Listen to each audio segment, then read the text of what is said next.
de el Acuerdo Nacional por la Integridad Electoral, que es un esfuerzo de la organización civil, de la sociedad civil organizada.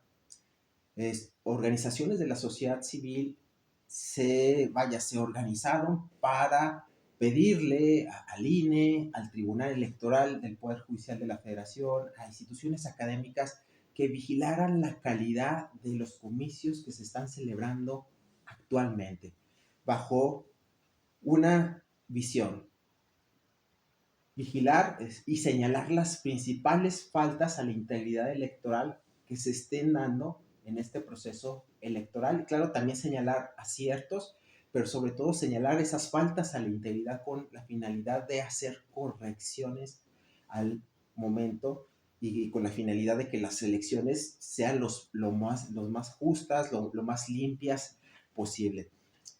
Este Acuerdo Nacional por la Integridad Electoral se comprometió a realizar 6 informes. Hasta ahorita lleva 3 informes. Estos informes van desde el inicio del proceso electoral, el segundo informe, el inicio de las precampañas, el tercer informe, el inicio de las precampañas. Hasta ahorita vamos en el tercer informe. El cuarto informe con las campañas electorales, el quinto informe con la jornada electoral y el sexto y último informe con una evaluación post-electoral. ¿Qué es lo que ha puesto en evidencia? ¿Qué focos rojos son los que ha detectado este Acuerdo Nacional por la Integridad Electoral, que es un esfuerzo de organizaciones de la sociedad civil a instituciones académicas como la UNAM, la Academia Interamericana de Derechos Humanos, por ejemplo, que tratan de poner en evidencia estas faltas a la integridad electoral?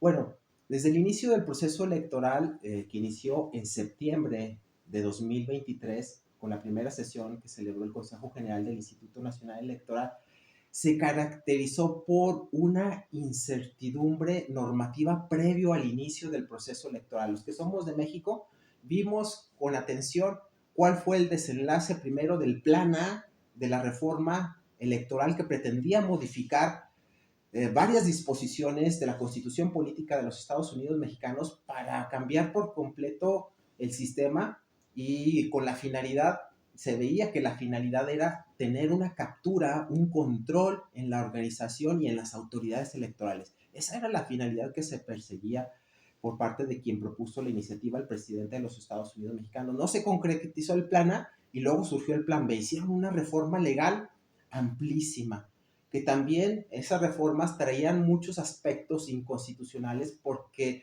prácticamente trataban de minar la capacidad operativa del Instituto Nacional Electoral para organizar las elecciones, y constituía un fuerte golpe para que el instituto organizara unos comicios con la pulcritud con las que los venía desarrollando con anterioridad.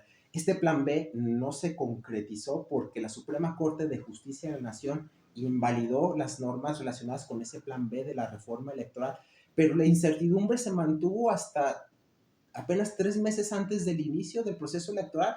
De hecho, a mí me tocó impartir el curso de Derecho Electoral y bueno, les estaba enseñando lo que estaba vigente en ese momento, el plan B de la reforma electoral, pero también les decía, esto con cuidado porque está en impugnación, está sub judice ante la Suprema Corte de Justicia de la Nación, y desde mi particular punto de vista en aquel momento yo consideraba que esa normativa se iba a caer por inconstitucional y finalmente se invalidó. Entonces, por eso se caracterizó el inicio del proceso electoral.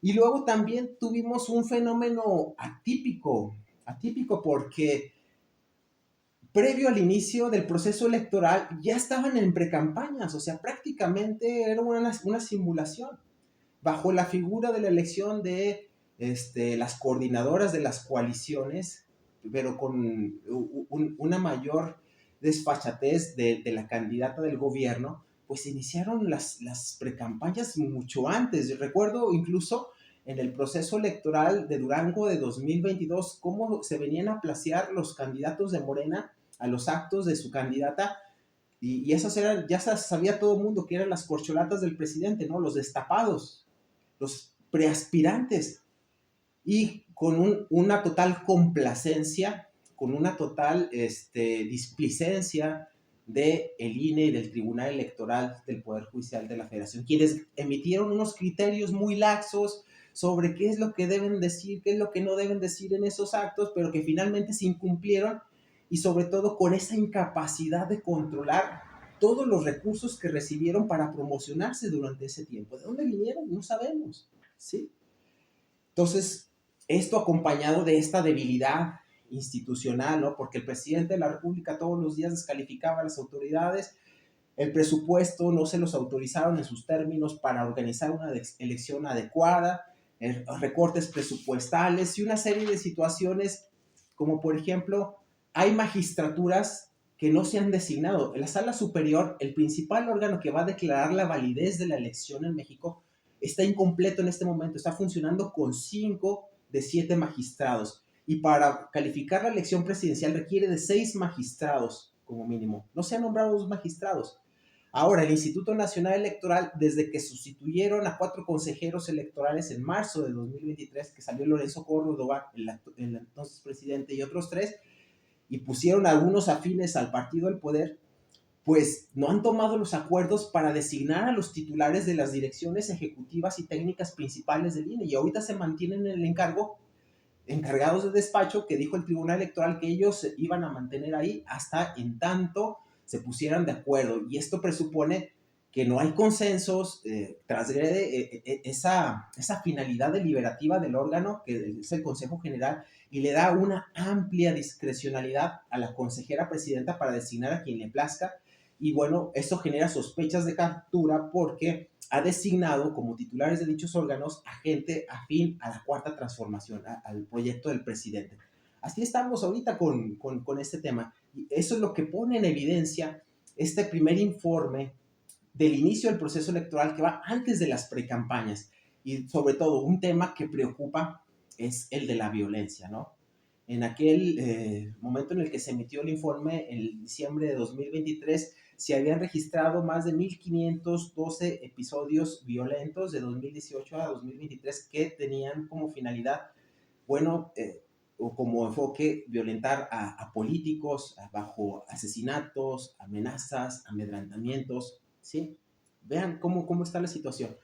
Y este acuerdo nacional por la integridad electoral se da precisamente en este contexto de polarización política que ha generado el presidente de los Estados Unidos mexicanos con sus conferencias mañaneras, en el contexto de debilitamiento institucional, en el contexto de violencia y una amplia presencia del crimen organizado en las elecciones. Y esto es puesto en evidencia aquí en estos informes. En el periodo de precampaña, que fue del 20 de noviembre al 18 de enero